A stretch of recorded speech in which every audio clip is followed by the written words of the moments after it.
I am a well in this great land, looking at its millions of boys and girls to draw from me the inexhaustible divinity and spread His grace everywhere as does the water drawn from a well.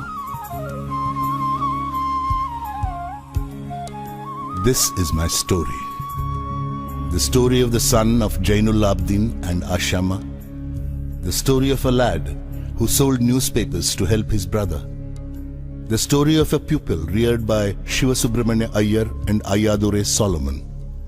The story of a student taught by teachers like Pandale. The story of an engineer spotted by M.J.K. Menon and groomed by the legendary Professor Sarabhai. The story of a scientist tested by failures and setbacks. The story of a leader supported by a large team of brilliant and dedicated professionals.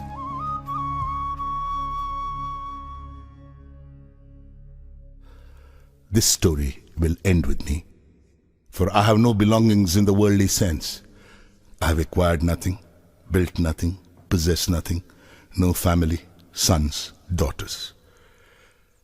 I do not wish to set myself up as an example to others, but I believe that a few readers may draw inspiration and come to experience that ultimate satisfaction which can only be found in the life of the Spirit. God's providence is your inheritance. The bloodline of my great-grandfather Aul, my grandfather Pakir, and my father Jainul Abidin may end with Abdul Kalam, but God's grace will never cease, for it is eternal.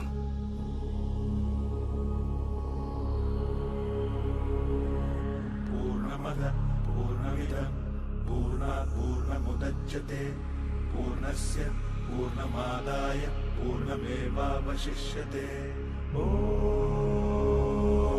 पूर्णमदः पूर्णमिदं पूर्णात् पूर्णमुदच्यते पूर्णस्य पूर्णमादाय पूर्णमेवावशिष्यते पूर्णमदः पूर्णमिदं पूर्णात् पूर्णमुदच्यते पूर्णस्य पूर्णमादाय पूर्णमेवावशिष्यते पूर्णमदः पूर्णमिदं पूर्णात् पूर्णमुदच्यते पूर्णस्य पूर्णमादाय पूर्णमेवावशिष्यते.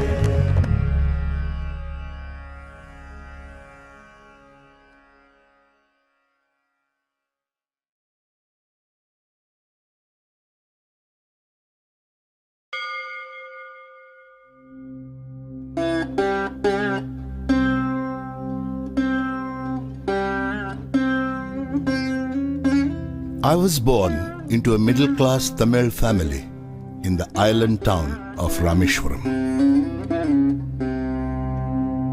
My father, Jainul Abidin, had neither much formal education nor much wealth. Despite these disadvantages, he possessed great innate wisdom and a true generosity of spirit. He had an ideal helpmate in my mother, Ashima. I was one of many children, a short boy with rather undistinguished looks, born to tall and handsome parents. We lived in our ancestral house, which was built in the middle of the 19th century. It was a fairly large Pakka house on the Mosque Street in Rameshwaram. My austere father used to avoid all inessential comforts and luxuries. However, all necessities were provided for. In fact, I would say mine was a very secure childhood, both materially and emotionally.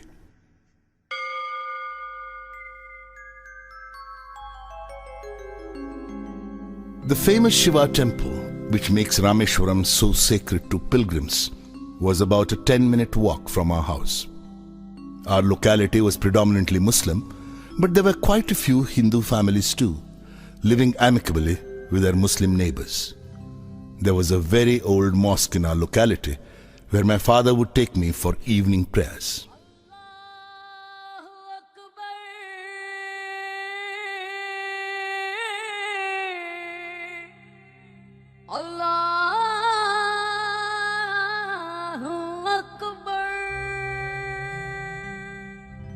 The high priest of the Rameshwaram temple, Pakshi Lakshmana Shastri, who was a very close friend of my father's.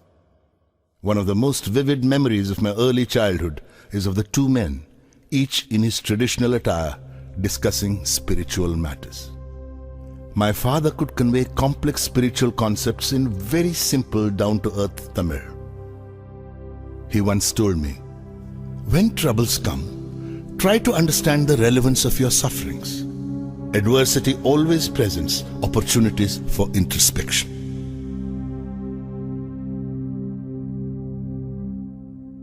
I have throughout my life tried to emulate my father in my own world of science and technology. I feel convinced that there exists a divine power that can lift one up from confusion, misery, melancholy, and failure, and guide one to one's true place.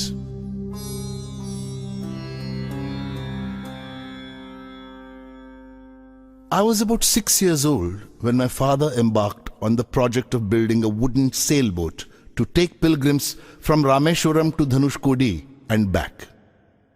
He worked at building the boat on the seashore with the help of a relative, Ahmad Jalaluddin, who later married my sister, Zohra. Ahmad Jalaluddin became a close friend of mine, despite the difference of 15 years in our ages. We used to go for long walks together every evening. As we started from Mosque Street, our first halt would be at the imposing temple of Lord Shiva, where we would circle around the temple with the same reverence as any other pilgrim. Jalaluddin's schooling had been limited, principally because of his family's straitened circumstances. At the time I speak of, he was the only person on the entire island who could write English. He wrote letters for almost anybody in need. Jalaluddin always spoke to me about educated people, of scientific discoveries, of contemporary literature, and of the achievements of medical science. Another person who greatly influenced my childhood was my first cousin, Shamsuddin. He was the sole distributor for newspapers in Rameshwaram and a one-man operation. The newspapers would arrive at Rameshwaram station by the morning train. The Second World War broke out in 1939 when I was 8 years old. Soon India was forced to join the Allied forces and something like a state of emergency was declared. The first casualty came in the form of the suspension of the train halt at Rameshwaram station. The newspapers now had to be bundled and thrown out from the moving train on the Rameshwaram road between Rameshwaram and Dhanushkodi. That forced Shamsuddin to look for a helping hand to catch the bundles, and, as if naturally, I filled the slot. Shamsuddin helped me earn my first wages. Every child is born with some inherited characteristics into a specific socio-economic and emotional environment and trained in certain ways by figures of authority. I inherited honesty and self-discipline from my father. From my mother, I inherited faith in goodness and deep kindness. But it was the time I spent with Jalaluddin and Shamsuddin that perhaps contributed most to the uniqueness of my childhood and made all the difference in my later life.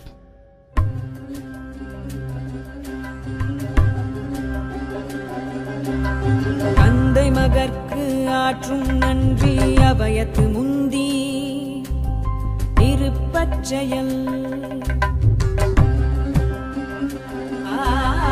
தந்தை மகற்கு ஆற்றும் நன்றி அபயத்து முந்தி இருப்பச்செயல் இருப்பச்செயல் மகன் தந்தைக்கு ஆற்றும் உதவி இவன் தந்தை என்னோற்றான்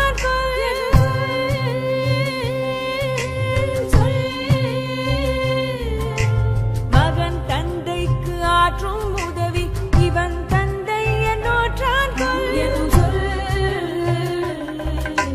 தந்தை மகற்கு ஆற்றும் நன்றி அபயத்து முந்தி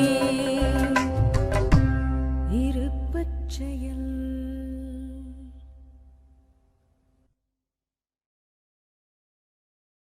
Then the war was over and India's freedom was imminent. I asked my father's permission to leave Rameshwaram and study at the district headquarters in Ramanathapuram. Shamsuddin and Ahmad Jalaluddin travelled with me to Ramanathapuram to enroll me in Schwartz High School. Somehow, I did not take to the new setting. The town of Ramanathapuram was a thriving, factious town of some 50,000 people. But the coherence and harmony of Rameshwaram was absent. I missed my home and grabbed every opportunity to visit Rameshwaram.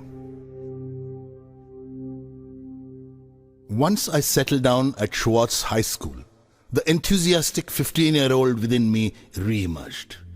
My teacher, Ayadurai Solomon, was an ideal guide for an eager young mind that was yet uncertain of the possibilities and alternatives that lay before it.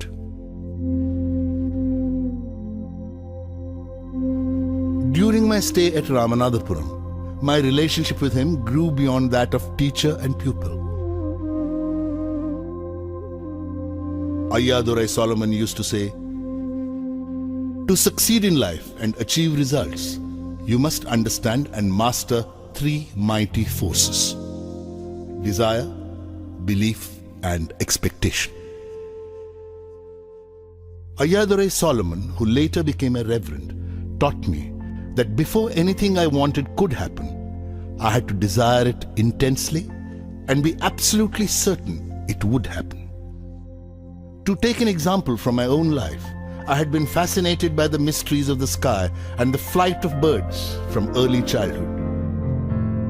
I used to watch cranes and seagulls soar into flight and long to fly. Simple provincial boy though I was convinced that one day I too would soar up into the skies. Indeed, I was the first child from Rameshwaram to fly.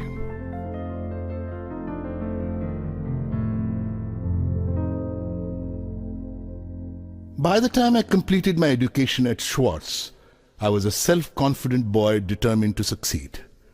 The decision to go in for further education was taken without a second thought. In 1950, I arrived at St. Joseph's College, Trichy, to study for the intermediate examination. When I later joined the BSc degree course at St. Joseph's, I was unaware of any other option for higher education, nor did I have any information about career opportunities available to a student of science. Only after obtaining a BSc did I realize that physics was not my subject. I had to go into engineering to realize my dreams. I wonder why some people tend to see science as something which takes man away from God. For me, science has always been the path to spiritual enrichment and self-realization.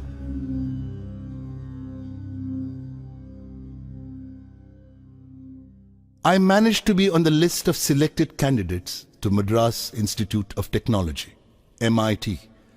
But admission to this prestigious institution was an expensive affair. Around 1,000 rupees was required, and my father could not spare that much money. My sister, Zohra, mortgaged her gold bangles and chain to settle my fee. I was deeply touched by her determination to see me educated and by her faith in my abilities.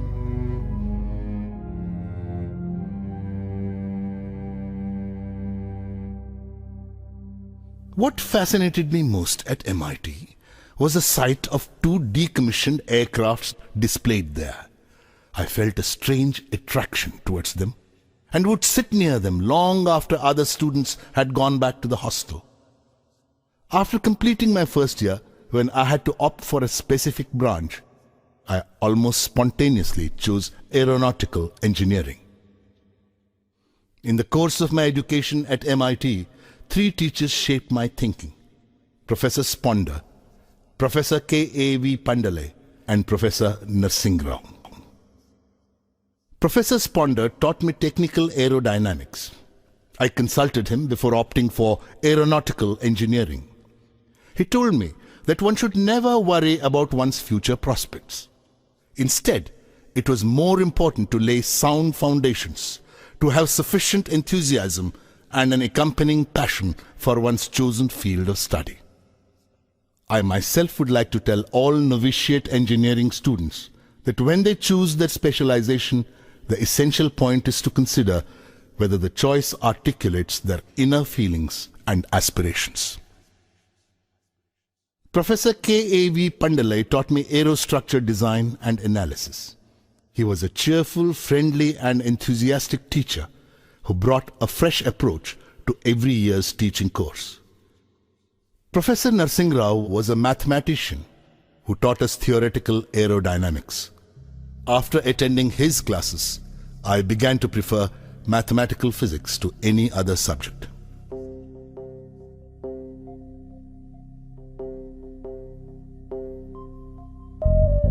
साध संगी हरि हरि नाम चित्तारा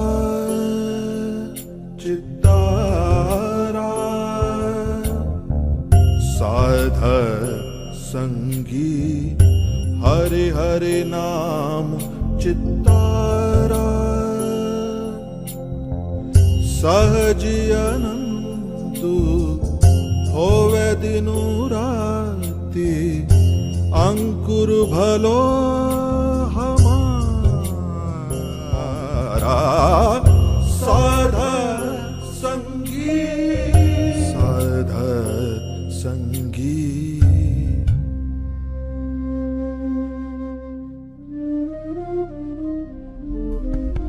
गुरुपुरा भेटियो बड़ भागी गुरुपुरा भेटियो बड़ भागी जाको अंतु न परवारा अंतु न परवारा नानक सरनी गही स्वामी की पुनः पुनः नमस्कार साध संगी साध संगी.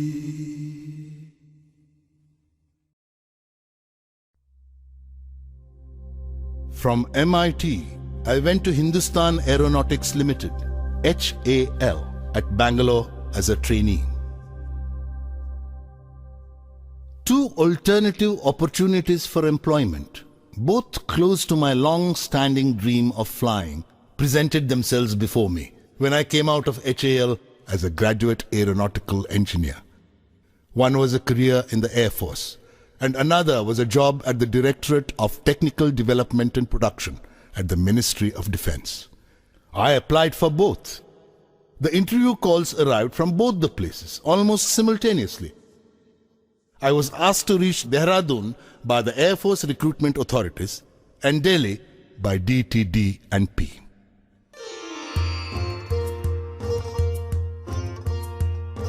My destination was more than 2,000 kilometers away and was to be my first encounter with the vastness of my motherland. Through the window of the compartment, I watched the countryside slip past. It is astonishing how the landscape changes as one moves northwards. I halted for a week in Delhi and appeared for the interview at DTD&P. I did well at the interview. Then I proceeded to Dehradun for my interview at the Air Force Selection Board. I could only finish 9th in the batch of 25. I was deeply disappointed, and it took me some time to comprehend that the opportunity to join the Air Force had just slipped through my fingers. I trekked down to Rishikesh with the knowledge that the days ahead would be difficult. I bathed in the Ganga and walked to the Shivananda ashram, situated a little way up the hill. I met Swami Shivananda, a man who looked like a Buddha wearing a snow-white dhoti and wooden slippers. I was struck by his irresistible, almost childlike smile and gracious manner.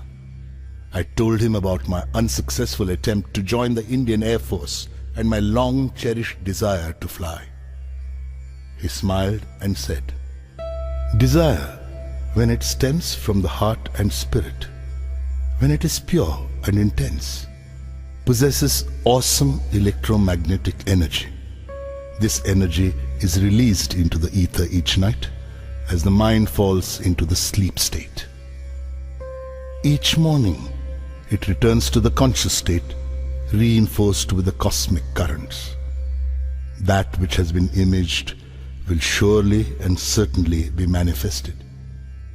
You can rely, young man, upon this ageless promise as surely as you can rely upon the eternally unbroken promise of sunrise and of spring."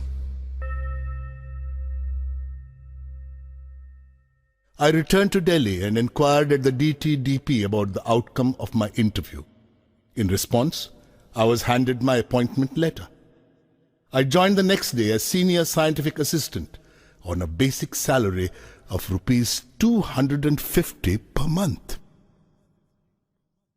3 years passed. Then the Aeronautical Development Establishment, ADE, was born in Bangalore, and I was posted to the new establishment. Bangalore as a city was in direct contrast to Kanpur, where I had been posted during my first year at the directorate. In fact, I feel our country has an uncanny way of bringing out extremes in her people.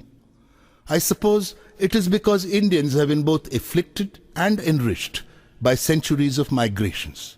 Loyalty to different rulers has dulled our capacity for a single allegiance. Instead, we have developed an extraordinary ability to be compassionate and cruel, sensitive and callous, deep and fickle, all at the same time. To the untrained eye, we may appear colorful and picturesque. To the critical eye, we are but shoddy imitations of our various masters. In Kanpur, I saw pan-chewing imitations of Wajid Ali Shah, and in Bangalore, it was replaced by dog-walking sahibs. In Bangalore, too, I longed for the depth and calmness of Rameshwaram.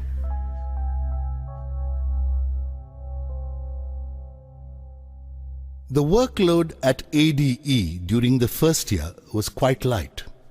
A project team was formed to design and develop an indigenous hovercraft prototype in 3 years. The hovercraft, completed ahead of schedule, was christened Nandi, after the bull ridden by Lord Shiva. For a prototype, the form, fit and finesse was beyond our expectations. However, to my great disappointment, the project became mired in controversies and had to be shelved. Professor M.G.K. Menon, director of the Tata Institute of Fundamental Research, paid us a surprise visit one day. Asking me several questions about Nandi, he requested a 10-minute ride in the hovercraft with me. A week later, I got a call from INCOSPA, the Indian Committee for Space Research. I went to Bombay to attend the interview for the post of a rocket engineer. I was interviewed by Dr. Vikram Sarabhai along with Professor M.G.K. Menon and Mr. Saraf, then the Deputy Secretary of the Atomic Energy Commission. I was almost immediately struck by Dr. Sarabhai's warmth. The next evening, I was told about my selection. I was to be absorbed as a rocket engineer at INCOSPA.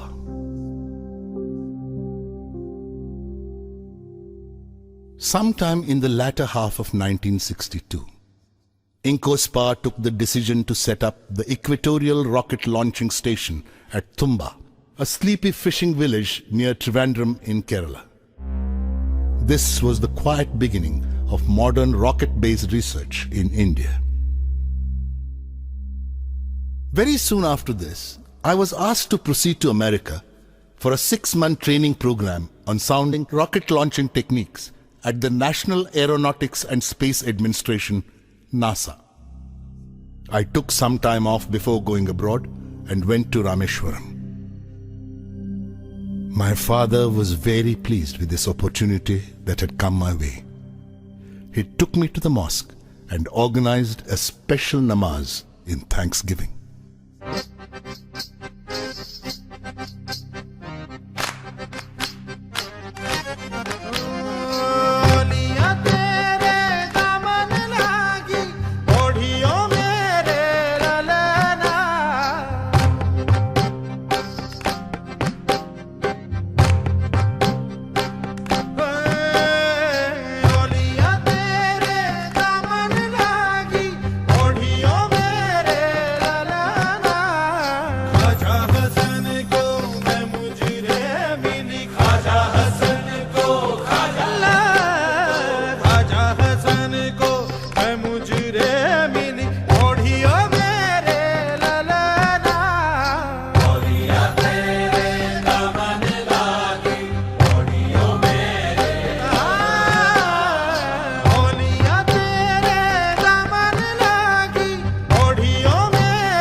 I started my work at NASA at the Langley Research Center in Hampton, Virginia. Later, I went to the Goddard Space Flight Center at Greenbelt, Maryland. My impression of the American people can be summarized by a quotation from Benjamin Franklin. Those things that hurt instruct. I realized that people in this part of the world meet their problems head on. What makes life in Indian organizations difficult is the widespread prevalence of contemptuous pride. It stops us from listening to our juniors, subordinates, and people down the line. You cannot expect a person to deliver results if you humiliate him, nor can you expect him to be creative if you abuse him or despise him. The line between firmness and harshness, between strong leadership and bullying, between discipline and vindictiveness is very fine, but it has to be drawn. On the 21st of November 1963, soon after my return from NASA, India's first rocket launch took place. It was a sounding rocket called Nike Apache, made at NASA.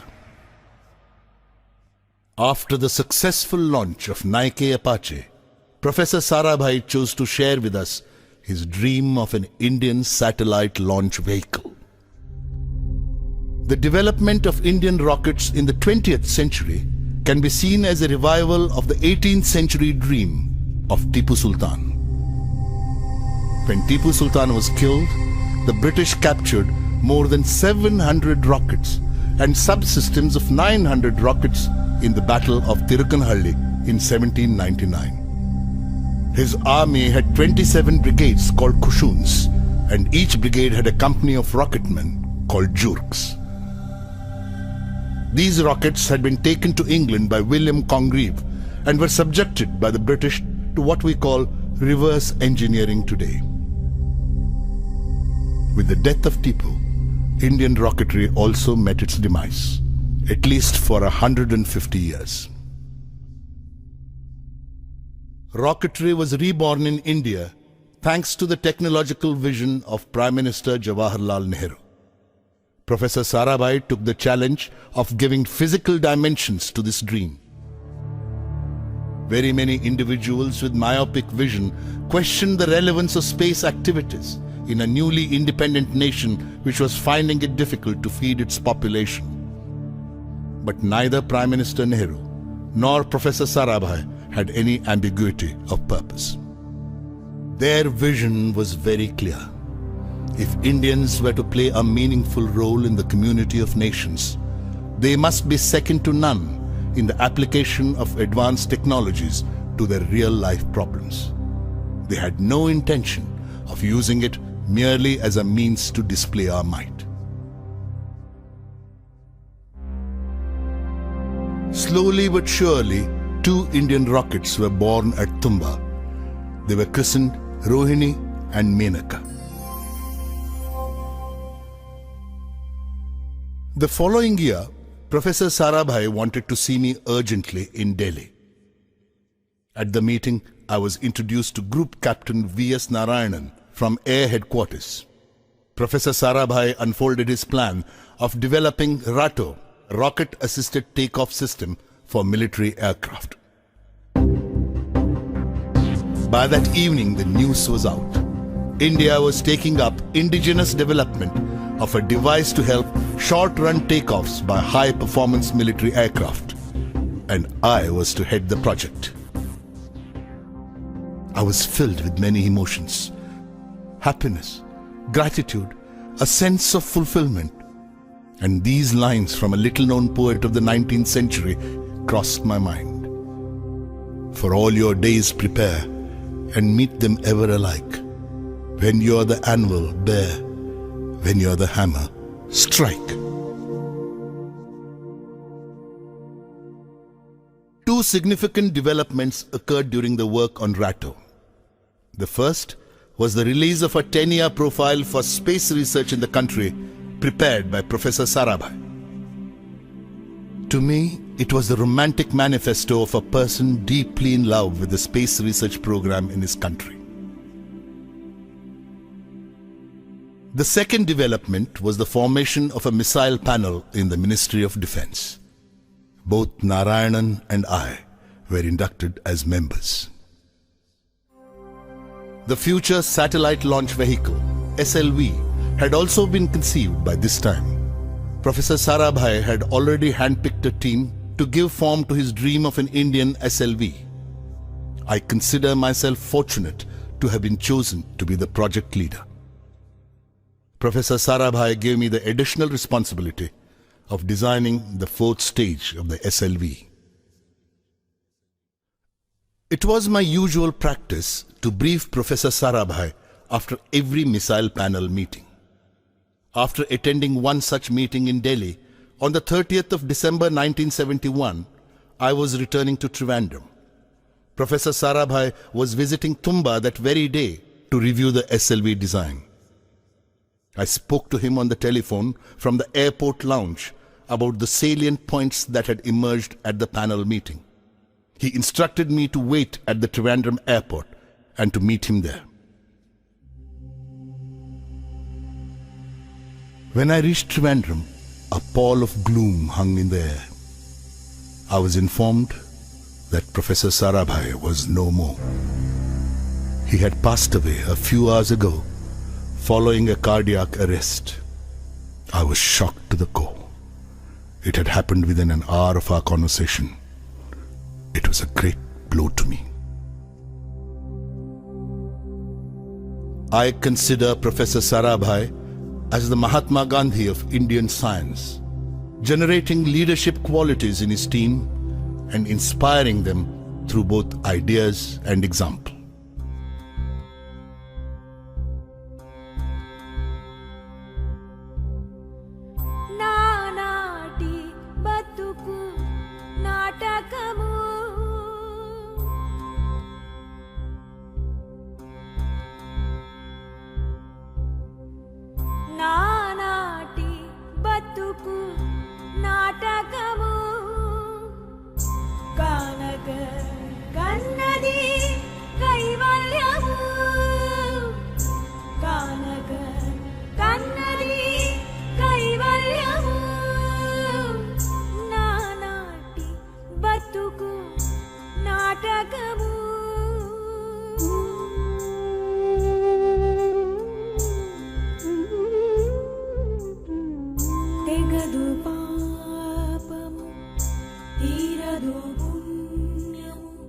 నగి నగి కాలము నాటకము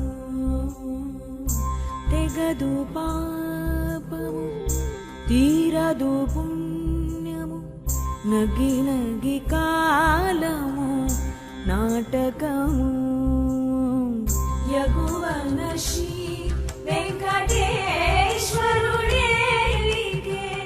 యగువన Shri వెంకటేశ్వరుడే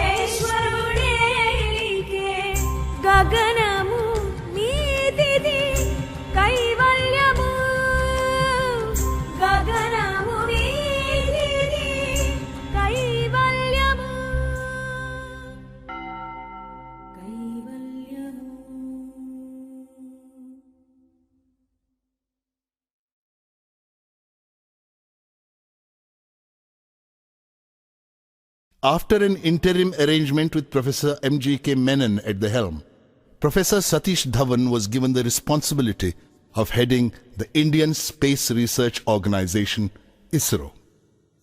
The whole complex at Tumba was merged together to form an integrated space center and christened the Vikram Sarabhai Space Center, VSSC, as a tribute to the man to whom it owed its existence. The renowned metallurgist Dr. Brahm Prakash took over as its first director. Anyone who has taken up the responsibility to lead a team can be successful only if he is sufficiently independent, powerful, and influential in his own right to become a person to reckon with. This is perhaps also the path to individual satisfaction in life, for freedom with responsibility is the only sound basis for personal happiness. What can one do to strengthen personal freedom? I would like to share with you two techniques I adopt in this regard. First, by building your own education and skills. Knowledge is a tangible asset, quite often the most important tool in your work. The more up-to-date the knowledge you possess, the freer you are. Knowledge cannot be taken away from anyone except by obsolescence. A leader can only be free to lead his team if he keeps abreast of all that is happening around him in real time. To be a successful team leader, one has to stay back after the din and clutter of a working day to emerge better equipped and ready to face a new day. The second way is to develop a passion for personal responsibility. The sovereign way to personal freedom is to help determine the forces that determine you. Work for the things you believe in. If you do not, you are surrendering your fate to others. The first 3 years of the SLV project was the period for the revelation of many fascinating mysteries of science. Gradually, I became aware of the difference between science and technology, between research and development. Science is inherently open-ended and exploratory. Development is a closed loop. Mistakes are imperative in development and are made every day. But each mistake is used for modification, upgradation, or betterment. Like any other act of creation, the creation of the SLV-3 also had its painful moments. One day, when my team and I were totally engrossed in our work, the news of a death in the family reached me. My brother-in-law and mentor, Janab Ahmad Jalaluddin, was no more. For a couple of minutes, I was immobilized. When I could focus on my surroundings once more, I realized that with Jalaluddin, a part of me had passed away. Traveling overnight in a combination of district buses, I reached Rameshwaram only the next day. I had no words for Zohra or for my niece Mehboob, both of whom were crying uncontrollably. I had no tears to shed. For many days back in Tumba, I felt a sense of futility I had never known before about everything I was doing. I had long talks with Professor Dhawan. He told me that my progress on the SLV project would bring me solace. The confusion would first lessen and would later pass away altogether. In 1976, my father, Jainul Abdin, who had lived on Rameshwaram Island for 102 years, passed away, leaving behind 15 grandchildren and 1 great-grandson. In worldly terms, it was the death of just another old man. No public mourning was organized. No flags were lowered to half-mast. No newspaper carried an obituary for him. He was not a politician, a scholar, or a businessman. He was a plain and transparent man. His life inspired the growth of all that was benign and angelic, wise and noble.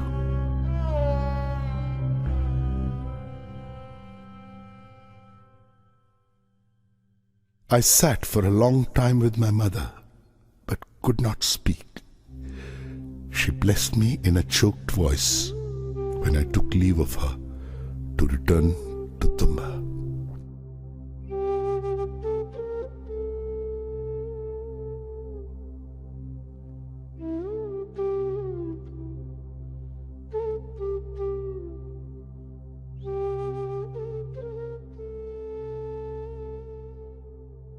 The SLV-3 Apogee rocket, scheduled to be flight tested in France, was mired with problems. I had to rush to France to sort them out. Before I could depart, I was informed that my mother had passed away.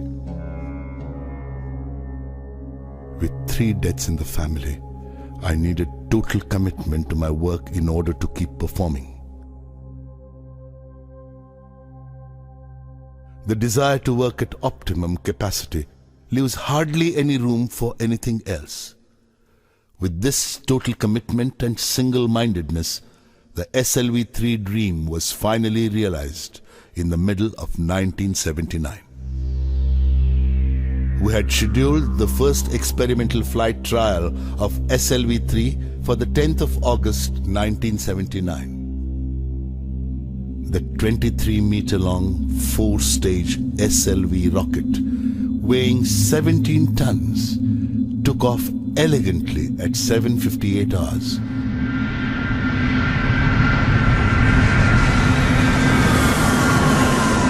Stage 1 performed to perfection. There was a smooth transition from this stage to the second stage. We were spellbound to see our hopes flying in the form of SLV-3. Suddenly, the spell was broken. The second stage went out of control. The flight was terminated after 317 seconds, and the vehicle's remains, including my favorite 4th stage with the payload, splashed into the sea, 560 kilometers off Sriharikota. The incident caused us profound disappointment. I felt a strange mix of anger and frustration. Completely drained, mentally as well as physically, I went straight to my room and slumped onto the bed. A gentle touch on my shoulder woke me up. It was late in the afternoon, almost approaching evening. I saw Dr. Brahm Prakash sitting by my bedside. I was deeply touched by his affection and concern. I was sad, but not alone.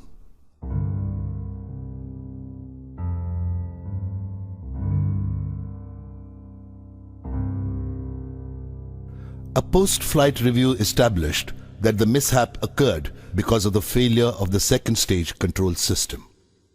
Everybody was convinced by the technical cause and effect sequence presented, and there was a general feeling of satisfaction about the whole exercise of failure management measures taken. I was still unconvinced though, and felt restless. On the spur of the moment, I stood up and addressed Professor Dhawan. Sir, even though my friends have technically justified the failure, I take the responsibility for judging the RFNA leak detected during the final phase of countdown as insignificant. As a mission director, I therefore take responsibility for the SLV-3 failure.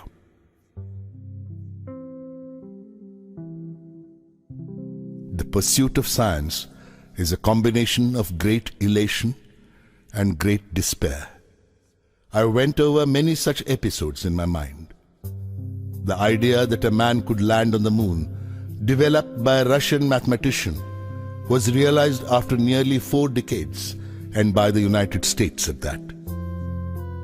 Professor Chandrasekhar had to wait nearly 50 years before receiving the Nobel Prize for his discovery of the Chandrasekhar limit.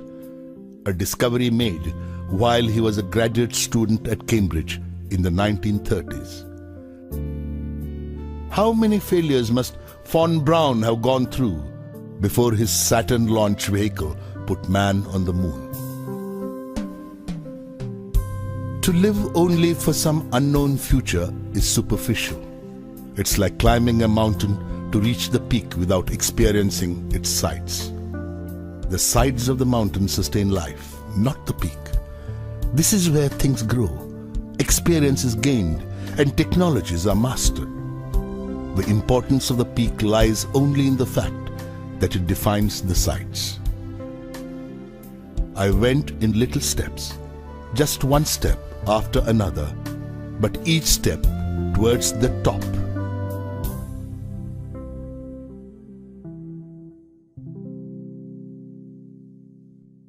On the 17th of July 1980, 30 hours before the launch of the second SLV-3, the newspapers were filled with all kinds of predictions.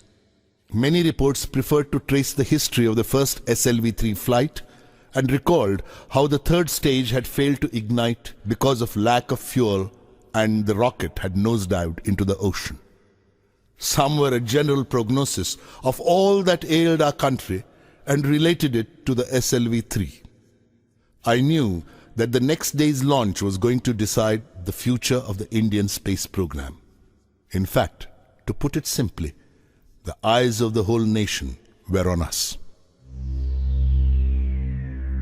In the early hours of the next day, the 18th of July 1980, at 8:03 hours to be precise, India's first satellite launch vehicle, SLV-3, lifted off. I saw the computer displaying data about stage 4 giving the required velocity to the Rohini satellite to enter its orbit. Within the next 2 minutes, Rohini was set into motion in a low Earth orbit. I spoke in the midst of screeching decibels the most important words I have ever uttered in my life. Mission Director calling all stations. Stand by for an important announcement. All stages perform to mission requirements. The fourth stage apogee motor has given the required velocity to put Rohini satellite into orbit. There were happy cries everywhere. When I came out of the blockhouse, I was lifted onto the shoulders of my jubilant colleagues and carried in a procession. The whole nation was excited. India had made its entry into the small group of nations which possessed satellite launch capability. It was both the culmination of a national dream and the beginning of a very important phase in our nation's history. Prime Minister Indira Gandhi cabled her congratulations. But the most important reaction was that of the Indian scientific community. Everybody was proud of this 100% indigenous effort. I experienced mixed feelings. I was happy to achieve the success which had been evading me for the past 2 decades, but I was sad because the people who had inspired me were no longer there to share my joy. My father, my brother-in-law Jalaluddin, and Professor Sarabhai. The credit for the successful SLV-3 flight goes first to the giants of the Indian space program, Professor Sarabhai in particular, who had preceded this effort. Next, to the hundreds of VSSC personnel who had through sheer willpower proved the mettle of our countrymen, and also, not least, to Professor Dhawan and Dr. Brahm Prakash, who had led the project. Within a month of the SLV-3 success, I received a call from Professor Dhawan in Delhi, asking me to join him the next morning to meet the Prime Minister, Mrs. Indira Gandhi. I had a small problem. It had to do with my clothes. I was dressed casually, as is my wont, and wearing slippers. not by any standards of etiquette, suitable attire in which to meet the Prime Minister. When I told Professor Dhawan about this problem, he told me not to worry about my dress. "You are beautifully clothed in your success," he quipped. Professor Dhawan and I arrived at the Parliament House Annex the next morning. There were about 30 members of the Lok Sabha and Rajya Sabha in the room. Professor M.G.K. Menon and Dr. Nag Chowdhury were also present. Srimati Gandhi spoke to the members about the success of the SLV-3 and lauded our achievement. In January 1981, the renowned nuclear scientist Professor Raja Ramanna invited me for a private meeting. The Devil missile program had been shelved in spite of tremendous achievements made by Narayanan and his team at the Defence Research and Development Laboratory, DRDL. The entire program of military rockets was reeling under a persistent apathy. Professor Ramanna asked me if I would like to join DRDL and shoulder the responsibility of shaping their guided missile development program. I felt honored by the esteem in which Professor Ramanna held me. Republic Day 1981 brought with it a pleasant surprise: the conferment of the Padma Bhushan Award on me. I filled my room with the music of Bismillah Khan's Shehnai.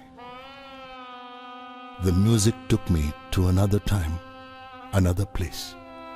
I visited Rameshwaram and hugged my mother. My father ran his caring fingers through my hair. My mentor, Jalaluddin, announced the news to the crowd gathered on Mosque Street. My sister, Swara, prepared special sweets for me. Pakshi Lakshmana Shastri put a tilak on my forehead. Father Solomon blessed me holding the Holy Cross. I saw Professor Sarabhai smiling with a sense of achievement. The sapling which he had planted 20 years ago had finally grown into a tree whose fruits were being appreciated by the people of India.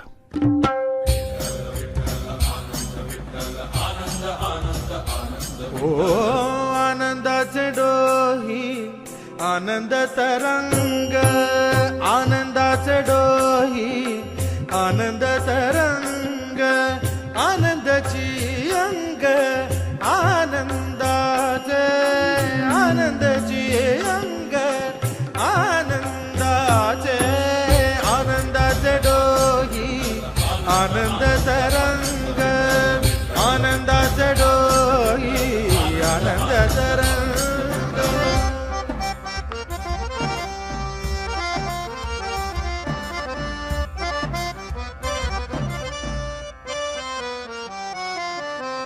गर्भाचे आवडी मातेचा डोहळा तेथीचा जिव्हाळा तेथे बिंबे गर्भाचे आवडी मातेचा डोहळा तेथीचा जिव्हाळा तेथे बिंबे तुका म्हणे तैसा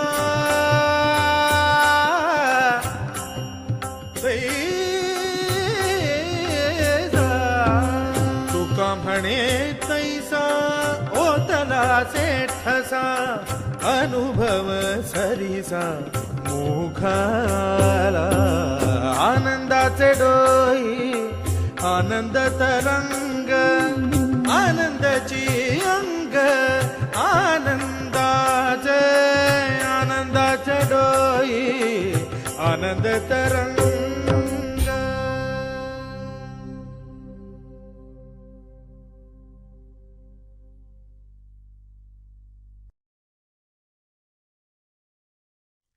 I joined DRDL on the 1st of June 1982.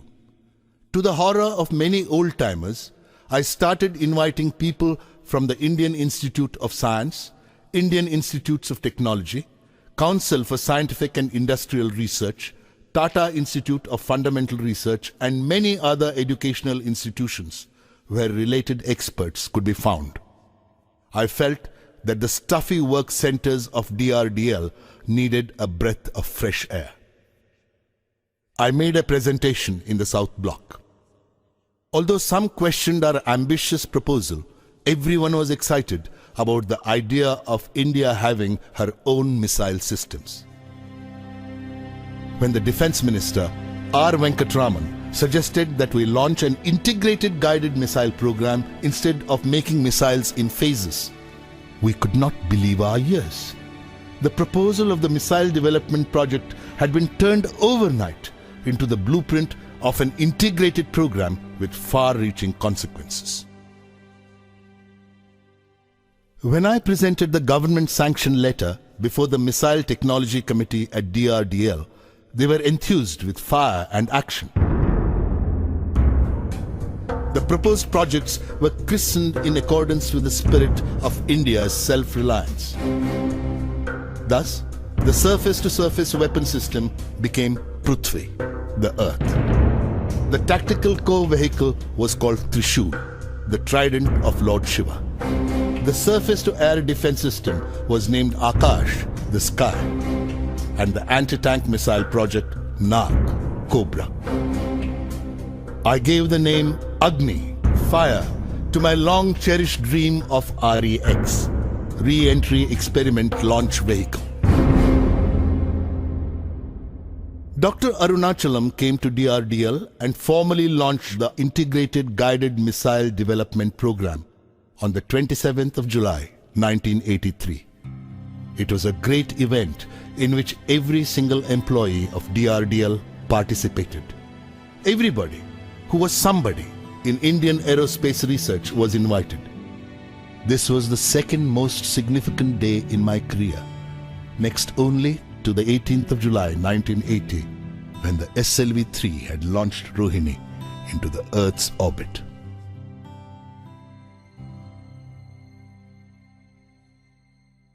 The launch of the Integrated Guided Missile Development Program was like a bright flash on the Indian scientific firmament.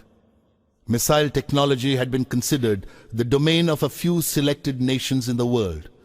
People were curious to see how we were going to achieve all that was promised. We were at a meeting laying down the targets for 1984 when news came of Dr. Brahm Prakash's death on the evening of the 3rd of January at Bombay. It was a great emotional loss for me. His compassion and humility were exemplary. His healing touch on the day of the failed SLV-E1 flight surfaced in my memory, serving to deepen my sorrow.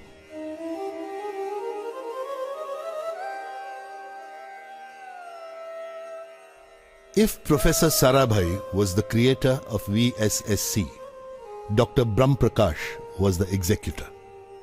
He had nurtured the institution when it most needed nourishment. His humility mellowed me and helped me discard my aggressive approach.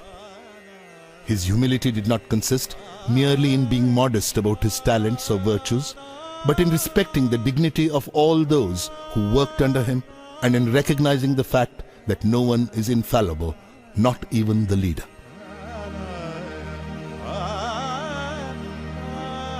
He was an intellectual giant with a frail constitution.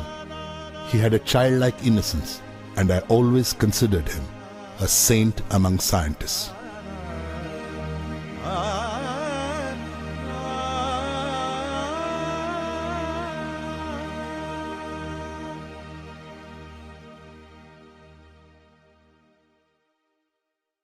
Prime Minister Indira Gandhi expressed her desire to personally apprise herself of the progress of the Integrated Guided Missile Development Program.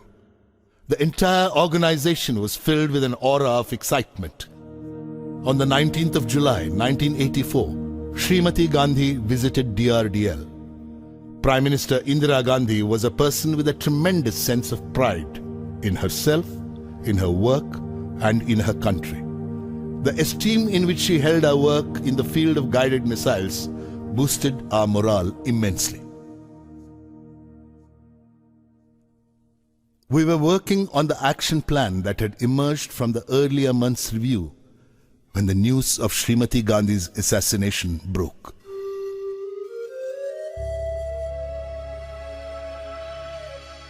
Srimati Gandhi's death was a tremendous loss to the scientific community. She had given impetus to scientific research in the country.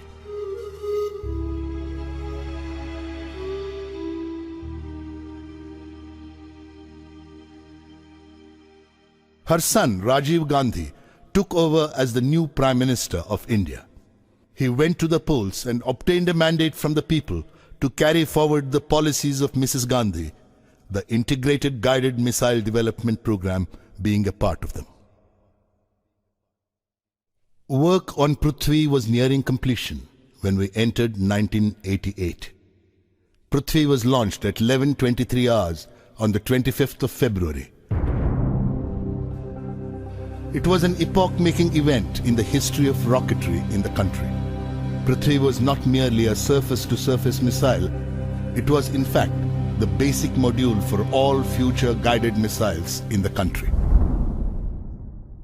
The launch of Prithvi sent shockwaves across the unfriendly neighboring countries.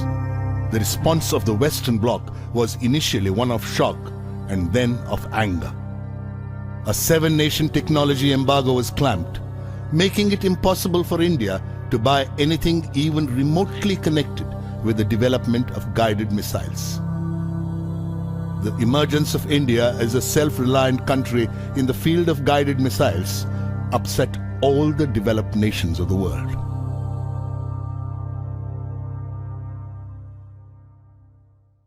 The Agni team was comprised of more than 500 scientists.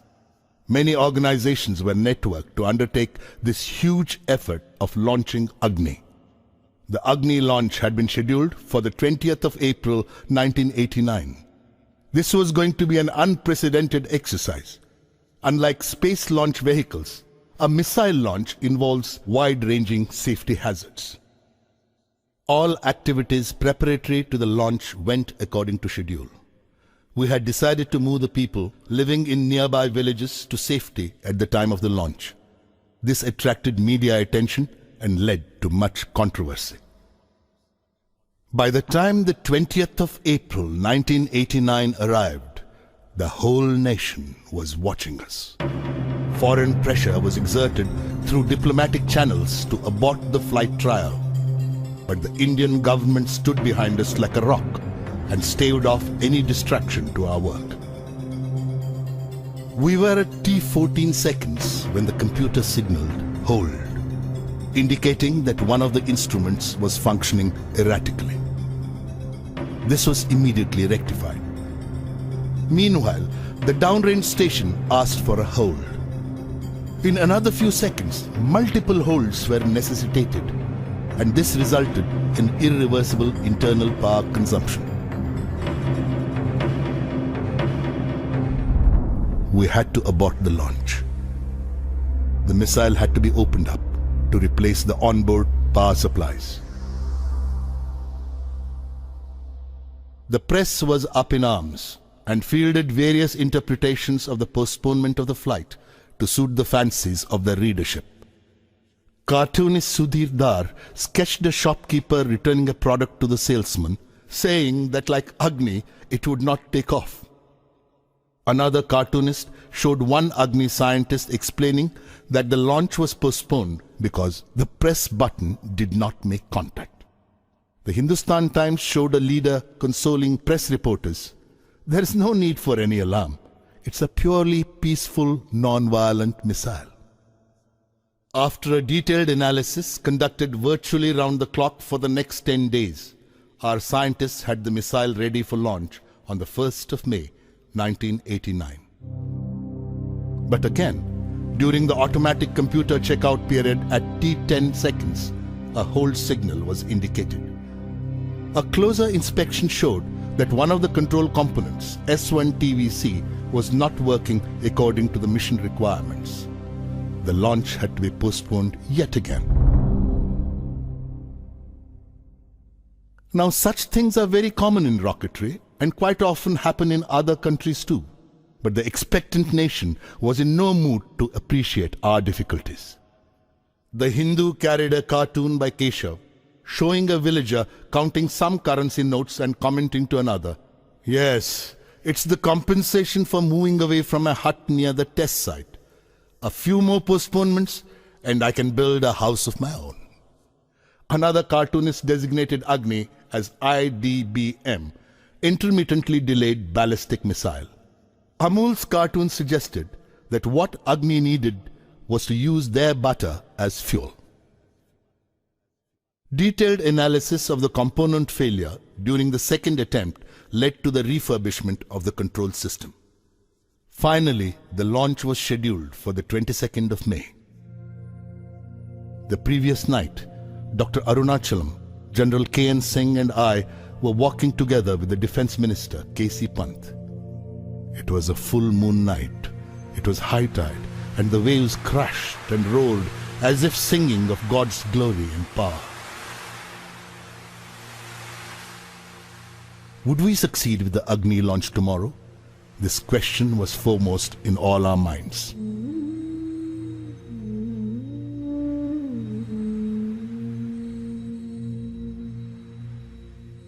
Breaking a long silence, the Defense Minister finally asked me, "Kalam, what would you like me to do to celebrate the Agni success tomorrow?"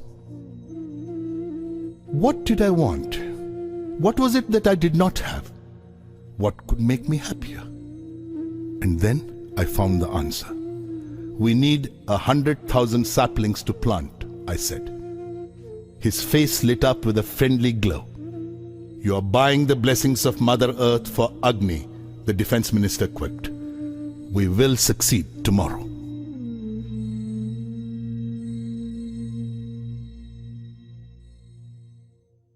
The next day, Agni took off at 7:10 hours.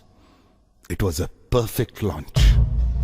The missile followed a textbook trajectory. All flight parameters were met.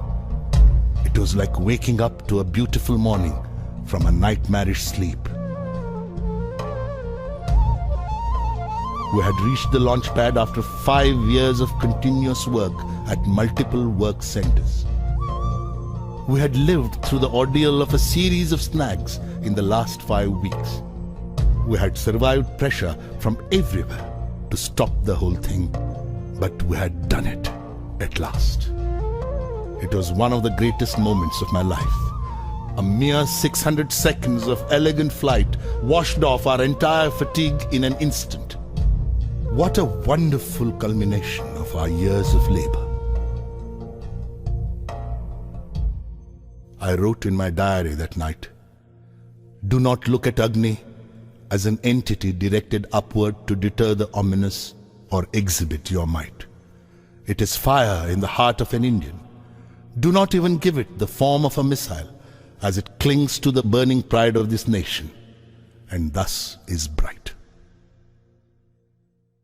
Prime Minister Rajiv Gandhi called the Agni launch a major achievement in our continuing efforts to safeguard our independence and security by self-reliant means. The technology demonstration through Agni is a reflection of our commitment to the indigenous development of advanced technologies for the nation's defense. Till the Agni launch, the Indian Armed Forces had been structured for a strictly defensive role, to safeguard our nation, to shield our democratic processes from the turbulence in the countries around us, and to raise the cost of any external intervention to an unacceptable level. With Agni, India had reached the stage where she had the option of preventing wars involving her.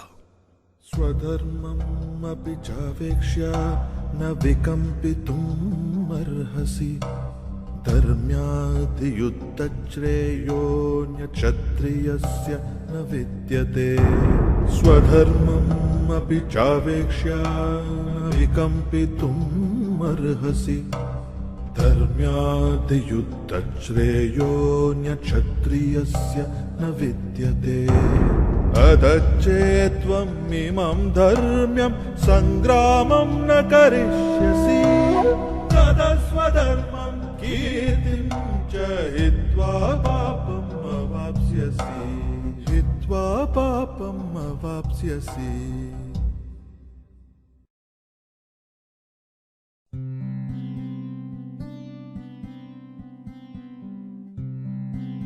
On Republic Day in 1990, the nation celebrated the success of its missile program. I was conferred the Padma Vibhushan along with Dr. Arunachalam. Memories of the Padma Bhushan awarded a decade ago came alive.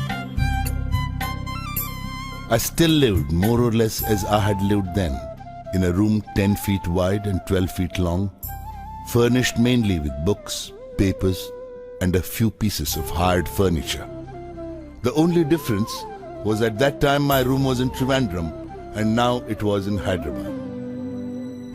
The mess bearer brought me my breakfast of idlis and buttermilk and smiled in silent congratulation for the award. I was touched by the recognition bestowed on me by my countrymen.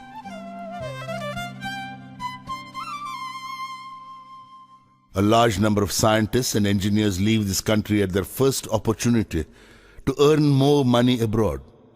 It is true that they definitely get greater monetary benefits, but could anything compensate for this love and respect from one's own countrymen?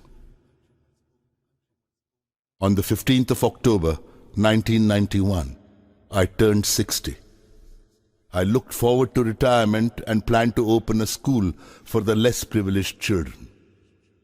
It was during this period that I decided to put down my memoirs and express my observations and opinions on certain issues.